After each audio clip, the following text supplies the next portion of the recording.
দিও বাবা। শেখ হাসিনার পতনের 6 মাস পূর্ণ হয়েছে আজ। ইতিহাস বদলে দেয়া এক অভ্যুত্থান আর শত শত মানুষের প্রাণের বিনিময়ে আজ থেকে 6 মাস আগে তাসের ঘরের মতো ভেঙেছিল শেখ হাসিনার 15 বছরের স্বৈরতন্ত্র। প্রধানমন্ত্রীর পদ ছেড়ে পালাতে বাধ্য হয়েছিলেন আওয়ামী লীগ সভানেত্রী। মানবতা বিরোধী অপরাধ এবং দুর্নীতির মামলায় দেশে বিচারের কাঠগড়ায় থাকা শেখ হাসিনা রয়েছেন ভারতের আশ্রয়ে। তবে পট পরিবর্তনের জন্য আত্মত্যাগ করা পরিবারগুলো দগদগে ঘায়ের মতো এখনো বয়ে বেড়াচ্ছে দুঃসহ স্মৃতি। আমার মা ওখানে, আমার বুক হয় না। আমার ছেলে মৃত্যু অবস্থায় যখন দাফন দিতে নিয়ে যাবে, এর আগে তখন দেখছি যে হাসতেছে, সে হাসতেছে, হাসি মুখ অবস্থা। সরকারি চাকরিতে কোটা সংস্কারের দাবিতে গত বছরের জুলাইয়ের প্রথম সপ্তাহে শুরু হওয়া শিক্ষার্থীদের আন্দোলন মধ্য জুলাইয়ে এসে তৎকালীন ক্ষমতাসীন আওয়ামী লীগ এবং ছাত্রলীগের হামলায় রূপ নেয় গণবিস্ফোরণে। সরকারের অত্যাচার এবং নিপীড়নের সঙ্গে যুক্ত হয় স্বৈরাচারের আজ্ঞাবহ কিছু অতি উৎসাহী পুলিশ কর্মকর্তার। শিয়া বাটার ও ভিটামিন ই সমৃদ্ধ lily glam beauty soap. Lily, always beautiful.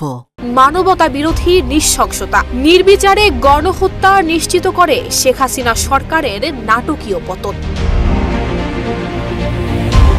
সে সময় আওয়ামী লীগ সরকারের দমনপীড়নে রাজপথে বুক চিতিয়ে দাঁড়িয়েছিল স্কুল কলেজ থেকে বিশ্ববিদ্যালয়ে পড়া শিক্ষার্থীরা। তরুণ, যুবা, গৃহিণী, অভিভাবক সবাই স্বৈরাচারের রাহমুক্ত হতে একজোট হয়েছিল রাজপথে। দেশব্যাপী ছড়িয়ে পড়া বৈষম্য বিরোধী ছাত্র আন্দোলনের চূড়ান্ত পর্যায়ে উঠে আসে শেখ হাসিনা সরকারের পদত্যাগের এক দফা। এই গণদাবি নাড়িয়ে দিয়েছিল সরকারের ভিত। পুলিশ এবং দলীয় সন্ত্রাসীদের নির্বিচারে গুলি, হত্যার বিভৎসতায় ছাত্র জনতার আন্দোলন রূপ নেয় গণ অভ্যুত্থানে। আবির হলগুলোতে যে ছাত্রলীগের নেতা কর্মী আছে, আমরা ফু দিলে 5 মিনিটে ভোট দিতে পারবো।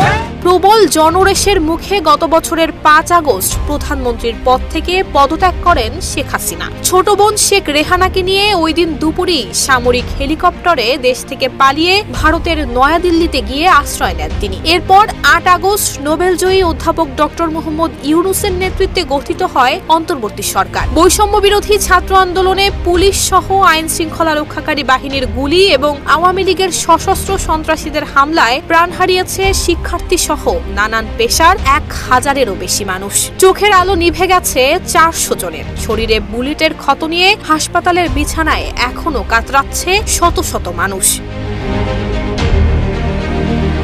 শেখ হাসিনা এবং তার সহযোগীদের বিচার করতে সংশোধনপূর্বক বিশ্বব্যাপী গ্রহণযোগ্য আন্তর্জাতিক অপরাধ ট্রাইব্যুনাল গঠন করেছে অন্তর্বর্তী সরকার। গণহত্যায় জড়িত অনেক আওয়ামী লীগ নেতাকে এরই মধ্যে গ্রেফতার করা হয়েছে। আরও শত শত নেতাকে গ্রেফতারের অভিযান অব্যাহত রয়েছে। এরই মধ্যে শেখ হাসিনাকে প্রত্যাবাসনের জন্য ভারতকে চিঠি দিয়েছে অন্তর্বর্তী সরকার। নুসরাত জাহান মেহেক, ঢাকা পোস্ট।